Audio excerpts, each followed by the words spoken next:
Okay, let's unpack this. You know how we usually start these deep dives? We pick a topic: AI, intermittent fasting, the housing market, and we drill down into the mechanics of it. Right. But today we are zooming way, way out. We're working off this stack of articles and notes that are all basically asking one massive question. What if the settled science of history Yeah, isn't isn't settled at all? exactly. It's a huge question. And honestly, it's a bit intimidating because we're stepping outside that safe zone of peer-reviewed consensus. We are. We're stepping into the messy, fascinating world of anomalies, the stuff that just falls through the cracks. Mm-hmm. But before we get into, the pyramids and the psychic spies, which we are definitely getting to, I want to start with a concept from the very first page of our source material. Oh, yeah.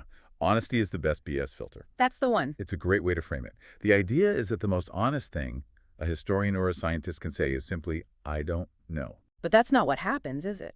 The central theme here is that in the mainstream academic world archaeology, physics, history saying, I don't know, is, well, it's discouraged. Discouraged is putting it lightly, presenting evidence that contradicts the official timeline. Yeah. That's often actively suppressed. Enforced in curiosity. That was the phrase from the reading that really stuck with me. It's perfect. It's this weird paradox where we think we live in the age of information, but there are these forbidden files topics that can, ruin careers if you touch them. So here's our mission for this deep dive. We're going to walk through 4 distinct categories of these forbidden files from the sources. Okay. We've got the impossible engineering of the pyramids, then the allegations of a giant cover-up at the Smithsonian, the suppression of free energy technology, and finally, the CIA's very real use of psychic spies. It sounds like a grocery list of conspiracy theories, I know. But the goal here isn't to just, put on a tinfoil hat. Yeah. It's to look at the physical data, the hard evidence that simply doesn't fit the story we were all taught in school. So let's jump straight in with the heavy hitters, ancient Egypt. The impossible architecture. Right. So I'll play the role of the standard textbook here for a second. The Great Pyramid of Giza, built roughly 4,500 years ago. It's a tomb for the pharaoh Khufu. Yep. Tens of thousands of slaves, ropes, ramps, bronze chisels. Case closed. That is the story. But our sources are throwing a massive wrench into that gear, and the first point of contention is actually the most basic one. Is it even a tomb? And the source says, A hard no. no. The source is adamant. No mummy has ever been found in the Great Pyramid of Giza. Wait, really? I feel like I've seen mummies in museums that supposedly came from there? You've seen mummies from the Valley of the Kings, you've seen mummies from other sites, but the Great Pyramid, it was empty. Completely empty. No mummies, no inscriptions on the walls, no elaborate grave goods. I mean, they didn't even find any organic materials inside that would let them carbon date it. Okay, but there's a sarcophagus, right? That big granite box in the king's chamber? There is a box, but if it's a coffin, it's a poorly designed one. Okay. The source points out that it's the wrong dimensions for a standard Egyptian burial. How so? It's too short and too wide. It just doesn't fit. So if you don't stack 2.3 million blocks of stone just to make a symbolic grave that you then leave empty, what are you doing? You're building a machine. This is the power plant theory. And I have to say, when I first read this, I was skeptical, but then the source starts breaking down the materials. And it's very technical, very fast. It does. Yeah, you have to strip away the idea of it being a temple and just look at the geology. The interior of the Great Pyramid uses these massive amounts of rose granite, specifically from Aswan. Okay. What is so special about rose granite? It's about the crystal content. Rose granite is incredibly high in quartz, and quartz has a property called piezoelectricity. Piezoelectricity. Break that down for us. It means that if you apply mechanical stress to the crystal, so if you squeeze it or vibrate it or put it under immense pressure, it releases an electrical charge. So it converts physical energy into voltage. Exactly. Yeah. So the core of the pyramid is essentially a massive conductive battery made of this quartz-rich granite. But a battery needs insulation, right? Otherwise, the charge just grounds out. Precisely. And that's where the casing stones come in. The pyramid used to be covered in this smooth white Tura limestone. And limestone. An insulator. It's a dielectric. So structurally, you have a conductive, energy-generating core wrapped tightly in a massive insulator. That sounds less like a tomb and more like a capacitor. It looks exactly like a schematic for a piece of electronic hardware. And then you add the chemistry. This is the part that it blew my mind. Go on. The source talks about the shafts, the so-called air shafts that lead into the queen's chamber. Right. They found residues in these shafts. One shaft had traces of hydrated zinc. The other one had dilute hydrochloric acid. I remember high school chemistry. If you mix zinc and hydrochloric acid, you get... You get hydrogen gas, pure hydrogen, Oh. which is an incredibly potent energy carrier. Mm. So now the theory is you have a structure creating hydrogen using piezoelectric stone to generate voltage, and then you have the sound. Acoustics. The two... Right. The grand gallery inside the pyramid acts as this huge resonator, but the source focuses on the relieving stones above the king's chamber. The ones that are supposed to keep the roof from collapsing. That's the official story. Yeah. But they don't actually connect to the walls in a way that would distribute weight effectively. Right. But the source notes they were rough-hewn on top, like they were chipped or tuned. And when you strike them, They ring? they resonate at a specific frequency, F sharp, roughly 440 hertz. Why F sharp? What's the significance? It's a harmonic frequency. The theory is that the pyramid was designed to resonate with the Earth's natural vibration, or maybe to use sound to excite the granite. It's a machine. A machine designed to channel and amplify energy. Okay, so if we accept for a second that this is a power plant, that creates a massive timeline problem. Because the Egyptians, the ones in linen kilts with chariots, they didn't have this kind of electrical engineering knowledge. Exactly. If the pyramids are machines, the dynastic Egyptians didn't build them, they just found them. And that brings us to the Sphinx. The water erosion. Yeah, this is the work of geologist Robert Shaw. He looked at the enclosure walls around the Sphinx and said, this isn't wind erosion. How did he know? Wind and sand cause horizontal scouring, like lines. The Sphinx has these deep, vertical rolling fissures. Which is caused by... Water. Massive, prolonged, torrential rainfall. Okay, but the Sahara is a desert. It is now. But the last time it had that kind of climate was during the Younger Dryas period. And that's roughly 13,500 years ago. That pushes civilization back nearly 9,000 years before the official start of history. And the establishment hates this. The source mentions Zahi Hawass, the famous Egyptian antiquities expert. He literally refuses to debate it. He calls it a hallucination. But then you look at Göbekli Tepe in Turkey. The smoking gun. Right. We know for a fact Göbekli Tepe is 13,000 years old. And it's not just a pile of rocks. It's got these massive T-shaped pillars with sophisticated 3D carvings. Astronomical alignments, too. Yeah. And it was built by people who, according to our textbooks, were hunter-gatherers chasing gazelles with sharp sticks. It's the complexity that doesn't fit. You don't go from sharp sticks to 20-ton megaliths overnight. No. And the weirdest detail about Göbekli Tepe, it wasn't destroyed. It was buried. Buried. Intentionally. They filled the entire site with sand and rubble like they were putting it in a time capsule. To protect it, maybe? Or to hide it. But the point is, the timeline is broken. We are missing a massive chapter of human history. And speaking of missing chapters, let's talk about the missing bones. Because if there was an advanced civilization back then, who were they? This brings us to segment 2, the giants. The source starts with the Bible, referencing the Nephilim in Genesis 6, but then it pivots to something much more modern and bureaucratic, the Smithsonian Institution. This is a persistent allegation in the alternative history community. The claim is that for decades, we're talking the 1950s through the 80s, the Smithsonian acted as a sort of black hole for out-of-place artifacts. It's a vacuum cleaner theory. Right. The narrative goes that whenever a local newspaper in the Midwest reported a farmer plowing up a skeleton that was, 7, 8, 9 feet tall, The Smithsonian would show up? a team would show up, they'd take the bones for study, and then, poof, the bones would vanish. Is there any way to check the logs? Can't you just FOIA the Smithsonian? Well, there's a legal loophole. The source points to the Native American Graves Protection and Repatriation Act, or NAGPRA. This law requires museums to return human remains to tribes. Oh. But the Smithsonian has a special exemption from some of these transparency requirements. Essentially, they don't have to show you what's in the basement. That is incredibly convenient if you're trying to hide something that disrupts the evolutionary narrative. It is. But is there proof?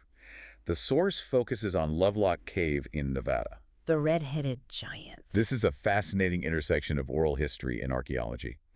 The local Paiute tribes have this legend about a race of giants called the Sea-Ka. And the story goes, They were cannibals, red-haired, and at war with the Paiutes. The legend says the tribe eventually trapped the last of the giants in a cave and set a massive fire at the mouth to kill them. and for a long time, anthropologists just patted the Paiutes on the head and said, nice story. Right. Until miners started digging in Lovelock Cave in the early 1900s. They found thousands of artifacts. They found sandals that were 15 inches long. Which would fit a human of what size? Someone roughly 7 to 8 feet tall. They found fragments of clothing that were huge. And yes, they found mummified remains with distinct red hair. Now, hold on. Red hair shouldn't exist in pre-Columbian America. Not in the Native American genetic profile, no. Unless it was a different lineage entirely. The source even mentions Sarah Winnemucca, a tribal leader who actually possessed a dress trimmed with his hair, passed down as a war trophy. So you have the giant sandals, the red hair, the oral history. Why hide it? Because it breaks the model. We want the story of humanity to be linear. You know, primitive primate to hunter-gatherer to farmer to iPhone user. Right. If you introduce a different species of hominid or a giant race that coexisted with us, it implies we aren't the only players in the game. It implies history is much messier. And maybe that the ancients had capabilities we don't. Which brings us back to the energy. If they were moving 20-ton stones with acoustics, they had power. And that leads us to the modern era. Because if that energy technology existed then, could it exist now? Segment 3, the energy wars. This is where the source shifts from archaeology to straight-up conspiracy. It focuses on zero-point energy. The idea that energy is abundant in the vacuum of space, and we just need the right tech to tap into it. But the source suggests that anyone who figures out how to tap into it tends to have a very bad day. It's a tragic pattern. Let's look at the carburetor, guys. Charles Pogue in the 1930s. The 200-mile-per-gallon carburetor. Right. And for listeners thinking that's impossible, the concept was vaporized fuel. Instead of burning liquid gasoline, which is inefficient, Pogue's device heated it into a superfine vapor before ignition. So it burns cleaner and much longer. Much longer. It was verified by engineers at the time. But the story goes that when the news leaked, oil stocks actually took a hit. And then the Pogue carburetor just disappeared. And the source connects this to the Invention Secrecy Act of 1951. I had no idea this was a real. It's very real. Yeah. It allows the U.S. Patent Office to place a secrecy order on any patent they deem a threat to national security. And what constitutes a threat? Well, that's the catch. The source claims that patents which are more than 20% more efficient than current technology are often flagged. Wait, so if I invent a car that is too efficient, it's a national security threat. That sounds like economic protectionism, not national defense. Exactly. You protect the oil infrastructure by classifying the replacement technology. Yeah. And it happens again and again. Tom Ogle in the 70s, same vapor fuel idea, died mysteriously at 24. And then Stanley Meyer in the 90s, the water car guy. He claimed to split water into hydrogen on the fly. Using resonance. There's that word again. He died in a Cracker Barrel parking lot, literally yelling, "They poisoned me." And then there's Tesla, the godfather of all this. Nikola Tesla. He wanted to transmit wireless energy through the Earth using the Wardenclyffe Tower. But his financier, J.P. Morgan, asked that famous question. If you're pulling energy out of the air, where do we put the meter? No meter, no money. Morgan killed the project. But the most interesting detail in the source is what happened after Tesla died. The government swooped in. The Office of Alien Property seized 60 boxes of his notes. And who reviewed them? Yeah. This is the connection that feels like a movie script. The man tasked with reviewing Tesla's papers for the military was an MIT professor named John Trump. And the uncle of the former president. Right. He reviewed the papers at Wright-Patterson Air Force Base, which is, already famous for UFO lore. The military was looking for directed energy weapons. But the source claims that out of the 60 boxes seized, only a portion were ever returned to the estate. How many are missing? 20 boxes are still missing. 20 boxes of Tesla's most advanced work. Just gone. It really makes you wonder if the science fiction tech we see today, or the stuff we don't see, came from those boxes. Well, speaking of seeing things you aren't supposed to see, that brings us to the final file. The psychic spies. Project Stargate. Yes. Now, I have to be the skeptic here. When I hear CIA psychics, I think of the men who stare at goats. It sounds like a joke. It does, but the source documents are dead serious. This was a very real, very expensive program. It started at SRI Stanford Research Institute with actual physicists like Hal Puthoff. They weren't looking for fortune tellers. No. They were looking for remote viewing, the ability to send your consciousness to a specific coordinate. Okay. And the proof isn't just vague feelings. The source tells the story of the Sugar Grove incident.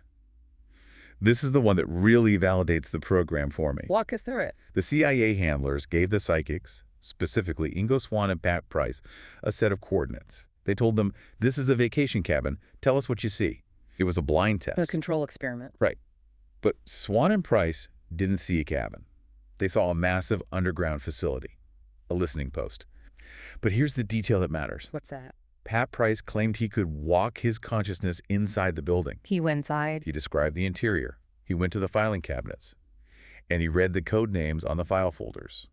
Operation Pool, Q-Ball. And were those real? When the CIA handlers checked, yes, there were real code names. The facility was Sugar Grove, an NSA site so highly classified that the CIA guys running the test didn't even know it existed. That is terrifying. If a guy can sit in a room in California and read a file inside a locked safe in West Virginia, there are no secrets. That's exactly why the intelligence community panicked. The source suggests Price was essentially a human spy satellite. And like the inventors, his story ends suspiciously. Sadly, yes. He died in Las Vegas, felt a pinch on his leg, went into cardiac arrest, and was buried without an autopsy. But they didn't just look at military bases, they looked at space. Space and time. Joe McMoneagle, another famous viewer, was given coordinates that turned out to be Mars, but the handler told him to view it at 1 million years BC. And what did he see? Pyramids, massive storms, and a dying race of beings huddled in shelters waiting for a rescue that never came. It's heavy, and it connects everything back together. Pyramids on Mars, pyramids on Earth that might be machines, giants in the Smithsonian, suppressed energy. When you look at the whole stack, a clear theme emerges. Which is what? The maintenance of the narrative. Explain that. Think about the motivation behind all of this. Why hide the giants? Why hide the energy? Why hide psychic potential? Because the current system relies on scarcity and linearity. Scarcity of energy keeps the economy going. Right. And linearity of history keeps the academic institutions secure. Exactly. If you admit the pyramids are machines, you have to rewrite every history book. If you release free energy, the petrodollar collapses overnight. If you admit psychic ability is real, the concept of privacy just evaporates. So the hostility we talked about at the beginning, the anger toward people who question the science, it's just fear. It's fear of instability. The source argues that for the powers that be, maintaining the status quo is more important than the truth. It brings us to the final provocative thought the source leaves us with, the moon landing. The missing telemetry. Even if you believe we went to the moon, and the source seems to think we did, there's this nagging fact. The original telemetry data is missing. The original high-quality footage is gone. The official NASA story is that they ran out of magnetic tape, so they recorded over the original footage of the moon landing. They taped over the most important moment in human history. That's hard to swallow. It implies either staggering incompetence or a deliberate cover-up of what was actually on those tapes. And the source asks, if they lie about the small things, and they lie about the big things, like wars based on false pretenses, where does the truth actually live? It leaves us in a place where we have to be comfortable saying, I don't know. I don't know, but I'm not going to stop looking. Right. Be skeptical of the forbidden files, sure. But be even more skeptical of the people who tell you the file doesn't exist. That's the takeaway. Honesty is the filter. Keep asking questions, and don't let the settled science stop you from being curious. Thanks for diving deep with us today. Always a pleasure to explore the cracks in the timeline. Catch you next time.